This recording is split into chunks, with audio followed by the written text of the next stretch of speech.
And I think that when Peter Safran and I took over DC, we had our own marching orders were that we were going to continue to honor the legacy of the big three, what we call diamond properties. It's Superman, Batman, and Wonder Woman. They chose him. Let them die.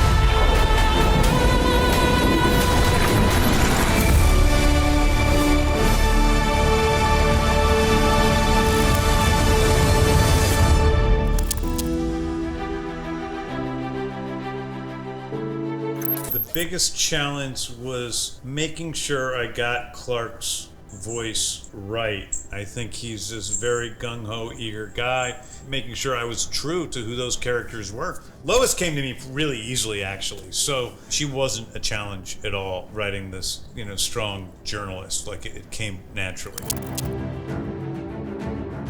I wrote something that I hoped was true to who Superman was, true to who Lois was. It wasn't changing anything about who they are, but it was adding, some depth to certain aspects of their relationship. We're sort of micro-focusing on one aspect of their relationship, which is the first 3 months of when they're dating, which is something we don't really see. And, it's either right before that, after they're married. It's not really at this point when they've gone past the initial sort of attraction and now they're in, oh boy, is this really something that I can see work? And then I would hope that people would see, Lois and Clark in their own relationships, in their own way they relate to people and themselves, in the way they process morality, in the same way we see Lois and Clark debate how they see morality.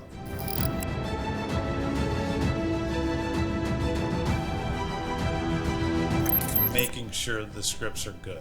It's the thing I care about the most, and I've been incredibly lucky with things like, when the pilot of Lanterns was written, they came in and it was amazing. When Anna Naguera wrote Supergirl, she gave me her script. It was amazing. Clayface, Mike Flanagan wrote it. It was amazing.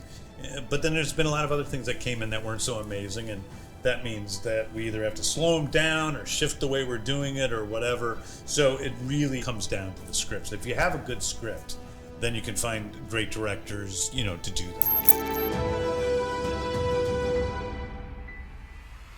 Well, John had to watch the way the music was used in the movie because it's his music. He owns it, and he had to okay it, and he had to watch our trailer. I don't know if he technically had to okay it, but we showed him everything so that he could see it and make sure it was okay that we used it. And he was very gracious about it.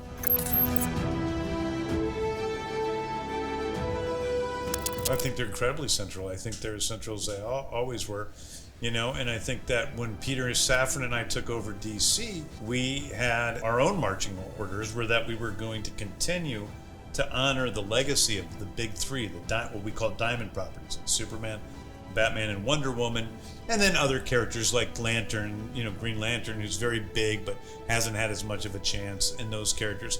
But then also to bring in, other characters that were newer characters like Peacemaker or Clayface or Metamorpho, and bring them into the mix and turn them into diamond characters so that future generations can enjoy all of these characters. So they're incredibly important, as are some of the other characters that we're bringing up beside them.